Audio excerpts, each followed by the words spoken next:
Às vezes a gente passa na rua e tem no poste assim, traga o seu amor de volta. Trabalhos amorosos, vinte e não quatro sei, horas. Vem ser 24 seu horas, jornalista.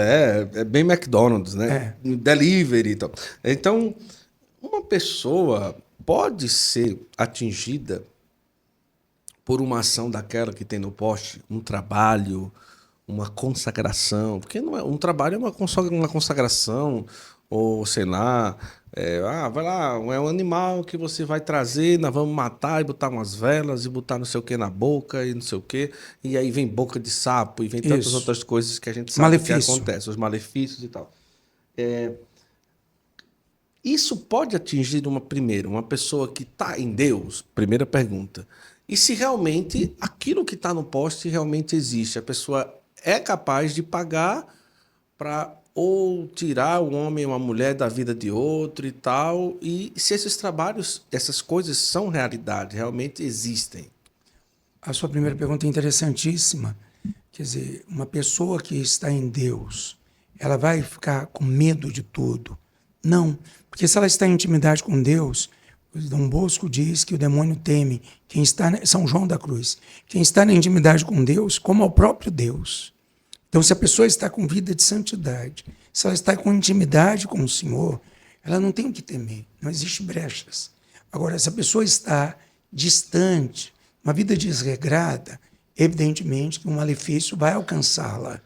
Ele vai chegar até a pessoa pelas brechas. Mas eu volto de novo. Deus só permite, ele não está querendo isso. Ele permite porque a pessoa acessou o pecado. Ela está numa vida, na ação ordinária. É muito pior, repito, do que a ação extraordinária. As pessoas estão preocupadas com a ação extraordinária, mas estão distantes da busca da santidade, de salvar a sua alma. Então, quem está na intimidade com Deus está fortalecido e protegido, né? Eu lembro, atendi um senhor que ele tinha mania, você não pode rir, viu, Guto? Tá. De ir para os despachos de esquinas para pegar as cachaças, Ai, meu Deus. as oferendas, principalmente porque estava champanhe cara, essa coisa cara, pois ele ia buscar para tomar. E depois deu um desarranjo na família dele. Alguém matou alguém da família, uma coisa encaminharam para mim. E quando a gente resolveu, o senhor mostrava só o insight que eu tinha, o discernimento, era justamente isso. Despacho, o senhor fazia despacho? Ele dizia, não, mas ele lembrou. Eu sempre zombei dos despachos. Era um homem afastado da igreja, era um homem que vivia em adultério, era um homem que tinha uma vida promíscua demais, a ponto de pegar as champanhes, as coisas e trazer e beber com os outros. Ele não sabia o que ele estava fazendo, mas ele mexeu com muita coisa. A segunda pergunta que você fez, o malefício pode pegar uma pessoa, quando ela faz encantamento para a pessoa voltar em 24 horas. Existe uma magia, que é uma das bem pesadas, que se chama amarração. Sim. Eu já atendi gente baixo de amarração. E é horrível. A pessoa não dorme, ela não pensa em outra pessoa. É como se algo estivesse dentro na cabeça dela. É uma psiconeurose. A pessoa só pensa naquela pessoa, não sabe nem por quê. Ela tem que voltar, ela tem que fazer o que a pessoa quer. Ela está encantada. Ela está debaixo de um malefício. E ele precisa ser quebrado. Porque a pessoa não queria deixar a esposa, né? Ela não queria largar a família. Ela não queria deixar o filho. Eu lembro de uma senhora, linda mulher, educada. O marido deixou. Se você veio pela mulher, Guto. Ela me mostrou a foto e disse, não, essa a senhora está trazendo para me comover. Eu dizia, não pode ser essa mulher. Se o marido deixou a senhora por essa mulher aqui, isso é encantamento. Isso é amarração. E qual o preço da amarração? A alma da pessoa. É tanto que no ritual da amarração, no livro de São Cipriano de lá, é um caminho sem volta. As pessoas leem isso na internet e não sabem o que é esse caminho sem volta. É a sua alma, é um caminho sem volta. Você vai dominar uma alma, mas é dito pelas próprias pessoas que fazem isso. A pessoa nunca vai lhe amar de verdade. Nunca. Porque o amor é um sentimento que vem de Deus. A amarração é uma pressão. É algo que a pessoa não quer estar perto de você, ela tem abuso de você, ela não suporta, ela não sabe o que está perto de você, e ela vai ficar naquele zigue-zague. Volta para a esposa, volta para essa amante, e ela vai renovando e aprofundando, e a pessoa precisa de um acompanhamento, precisa de renúncia, precisa de uma vida de intimidade com Deus, uma boa confissão, um bom acompanhamento, porque ela vai ser sempre tentada a voltar para a base onde alimenta o malefício, que é o adultério e a pessoa que potencializa tudo isso. Então é muito difícil, é muito complicado. E por isso que em toda esquina está essa realidade. E tem gente que diz, né? Eu fiz, deu certo, mas a pessoa não sabe o preço que ela está pagando, o preço que a família dela vai pagar e a alma da pessoa. Não vale a pena. Agora, padre, dá para fazer exorcismo online? Não dá, não é? Porque não é um sacramento, né? O sacramento a gente sabe que não pode. Mas o exorcismo nós não pode, não é? Como é que é? Pode fazer uma oração. Uma bênção, uma né? bênção, né? Eu fiquei muito feliz. Acho que foi antes da pandemia ou durante a pandemia. Alguém me passou uma foto do Papa abençoando alguém pela a tela de um celular. Então isso para mim foi uma resposta, porque muita gente perde hoje. Sim. Você pode abençoar, você pode rezar, você pode colocar pela fé da pessoa, Deus pode intervir. Mas o ideal é que a pessoa, o exorcismo, vai exigir a fé da pessoa. Verdade. Sem a fé da pessoa, não se pode nada. É tanto que o exorcismo não pode ser feito a pessoa com a perda da consciência. Ele começa, às vezes, a pessoa pode perder em algum momento, mas ela precisa tomar consciência dessa realidade dentro dela. Então, como é que a gente vai fazer um exorcismo online se a pessoa mesmo não estiver disposta? E a que ponto pode chegar? Foi um dos temas, acho que foi de um encontro, acho que faz 2, 3 anos, sobre esse tema, fazer um exorcismo online. Foi um tema muito interessante. E eles disseram só que não seria interessante. A conclusão final foi essa. Não seria interessante, né? Que é verdade, como você disse também. Foi igual à pandemia. Qual era a grande tentação do povo? Eu acompanhava muita gente pela partilha online, dizia, mas o senhor pode me confessar online? Não posso. Eu não posso, a igreja não autoriza. Isso. Então, escutar é uma coisa, fazer direção é outra, e confessar ou exorcismo seria uma outra realidade. Quando a gente toma um refrigerante, a gente sabe que está tomando muito açúcar. Eu mesmo tenho um problema, por isso que eu sou dessa grossura. Não, eu estou mudando, não é, amor? Não é? Ela é uma santa, gente, a esposa dele. Mas ali a gente sabe. Ou a pessoa está fumando, fuma porque quer, mas sabe que ali tem alguma coisa. E no mundo, na realidade, principalmente brasileira, quando se fala de atitudes que caem na normalidade, às vezes a pessoa nem percebe que está entrando um veneno como um cigarro ou um punhado de coisa que vai fazer mal, uma coisa que se tornou rotina. Mas essa é a minha pergunta, se essas coisas realmente são aberturas para o mal, que é a questão da superstição e do horóscopo. Isso. O que tem de católico que hoje lê horóscopo, né? Qual é seu signo? Não, eu não tenho negócio de signo. Não, mas qual é o seu? Não tem signo, que eu não acredito, para mim não existe signo, né?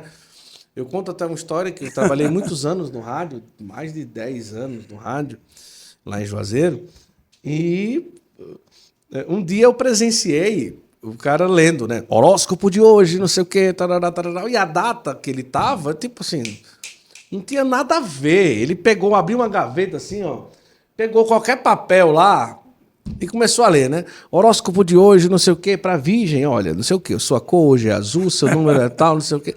Aí quando ele saiu do ar, eu disse, rapaz, tu tá lendo a data errada. Ele disse, escuta, eu pego qualquer papel aqui, eu leio. E a pessoa besta do outro lado, ai meu Deus, minha cor é azul, não sei o quê, meu número é 37. Gente, pelo amor de Deus, são coisas tão vazias, mas que não é brincadeira. Não é brincadeira. É você pegar o seguinte, é você pegar esse copo aqui e dizer assim, a partir de agora, a força da minha vida tá se esse copo tá cheio ou tá vazio. A mesma coisa do horóscopo e da superstição. É você entregar o poder e o destino da sua vida num pé de coelho, num pé de pimenta, num amuleto, né? Num copo cheio de sal grosso. Isso. A superstição e o horóscopo, que são atos de normalidade na vida do ser humano e até do católico, né? E tudo, abrem brecha para o inimigo, padre? Tudo que vai mexer com a ação ordinária, que seria justamente desobedecer os mandamentos. Isso. A gente tem que lembrar que o primeiro mandamento é amarás o Senhor teu Deus acima de todas as coisas. Isso. E a Sagrada Palavra diz, não terás um outro Deus. Então, existem várias configurações. A gente criar um Deus. A codependência afetiva é fazer de uma pessoa um Deus. O horóscopo, o signo, quer dizer protetor. A palavra signo quer dizer protetor, meu orientador. Eu transformar uma constelação de estrelas no meu protetor é diminuir demais Deus, é simplificar demais Deus, a infinitude de Deus, o amor grandioso de Deus. Então, tudo que eu pratico a idolatria, eu quero adorar, eu quero venerar, eu quero dar o lugar de Deus. Você estava falando, eu estava me lembrando de São Francisco de Assis. São Francisco de Assis disse, tudo que roubar o lugar de Jesus, tudo que me roubar a paz, tomou o lugar de Jesus. Então, a idolatria, a primeira coisa que ela faz é nos roubar a paz, é nos roubar a nossa alegria. Não tem sentido lógico, como diz Vitor Frankl na logoterapia, não tem lógica em você perder a sua paz, sua alegria, por uma constelação de estrelas, por um amuleto. Se eu perder o amuleto, meu Deus do céu, e agora? Eu não tenho coragem de fazer isso, eu não vou enfrentar isso, não vai dar certo isso. Ou cores, cromoterapia, né? Como chamam. Mas a pessoa idolatrar a cor. Eu só resolvo tudo se eu tiver de tal cor. Se eu for resolver uma coisa, eu tenho que estar de tal cor. Então, o pobre do padre, quando vai resolver grandes problemas, bota preto, ó. Tô aqui de preto, os pés Ano à novo cabeça. de preto. Imagina, né? Se ano Ou de novo de cinza. preto fizesse mal, os padres estavam lá. Brincadeira, desculpa. Entende?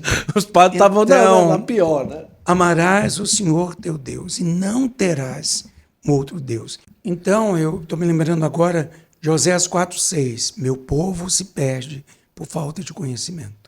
Então, quantas pessoas, por não ter uma catequese aprofundada, por não mergulhar na catequese tão sábia da igreja, o catecismo, que fala tanto da idolatria, da superstição, para que as pessoas possam verdadeiramente ter uma fé madura, uma fé adulta, sem se deixar levar por essas realidades tão que diminui tanto a grandeza, o poder, o amor de Deus perante o ser humano. Diante de tantas manifestações na internet sobre isso, sobre a busca, o combate espiritual, o inimigo, a gente tem que ter um cuidado, como a gente falava no início, de não exaltar muito o inimigo e esquecer de Deus, né? No sentido de viver sempre apreensivo. O demônio está aqui, ai meu Deus, não sei o que, aquela coisa toda, né? De cair num certo desequilíbrio, colocando o demônio em tudo, em todos e em todas as ocasiões, né? Interessantíssimo isso que você está perguntando, porque nós somos como um pêndulo, né? Às vezes nós vamos para extremismos. Ou a gente não acredita no demônio, ou tudo é o demônio. Tudo é um combate, tudo é uma batalha, tudo é uma realidade. Mas os santos brincavam, até com as oposições, os santos brincavam com isso, né? O maior de todos os exorcistas, ele era brincalhão em pleno exorcismo. Tirava brincadeira, fazia realidades maravilhosas. Padre Pio nem se fala, né? Os santos brincam com essa realidade. Então, não ser leve é uma coisa boa. O mal está aí, mas a gente glorificar, dar graças a Deus, porque Ele é bom, porque eterna é a sua misericórdia. Romanos 8:28, tudo concorre para o bem dos que amam a Deus, tudo. Então, até esses desencontros, como eu já disse, ele vai fazer a pessoa se encontrar. Agora, a gente não pode também criar um mundo onde parece que... Aí a gente está vivendo a realidade do filme de terror, onde a mídia enfatiza mais que o mal, parece ter mais poder do que Deus. E ele já foi vencido. Então, ele tenta tirar de nós a nossa fé, a nossa alegria. Ele, na verdade, diabo quer dizer divisor. É muito forte quando os padres dos exércitos dizem. O demônio não pode destruir a igreja, mas ele pode dividir a igreja. Então ele divide uma família, ele divide um grupo, ele divide um movimento, ele divide até a mente da gente. A gente pensa uma coisa, fala outra e realiza outra. Mas ele não pode destruir. Se a gente, no nosso livre-arbítrio, não abrir essas portas.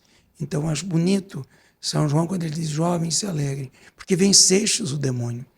Ele já deu essa palavra para os jovens, né? Quem diz que os mais novos, os mais velhos foram os primeiros a soltar as pedras, quando Jesus disse que quem não tiver pecados, atira a primeira pedra. Então, os jovens, que numa suposição assim, alegórica, eu quero trazer, poderia estar numa descoberta dentro de tantos pecados. São João diz, jovens, se alegrem, vocês já venceram o demônio, vocês já venceram o mal. Então nós somos mais que vencedores. Não temos que ficar dentro dessa coisa ou dessa realidade. E aí a gente vai esgotar espiritualmente.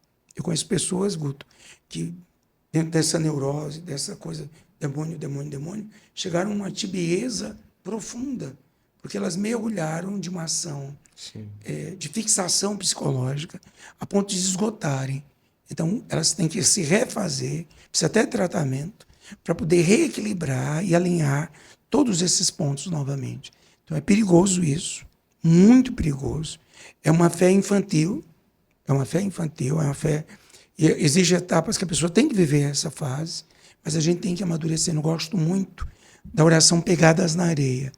Quando diz que Jesus pegou, soltou a pessoa, ele disse, mas nos piores dias da minha vida o Senhor me largou? Aí Jesus, não, eu te carreguei nos braços. Então, ele está sempre carregando a gente nos braços. Ele não nos larga, e principalmente na hora do combate espiritual. Né?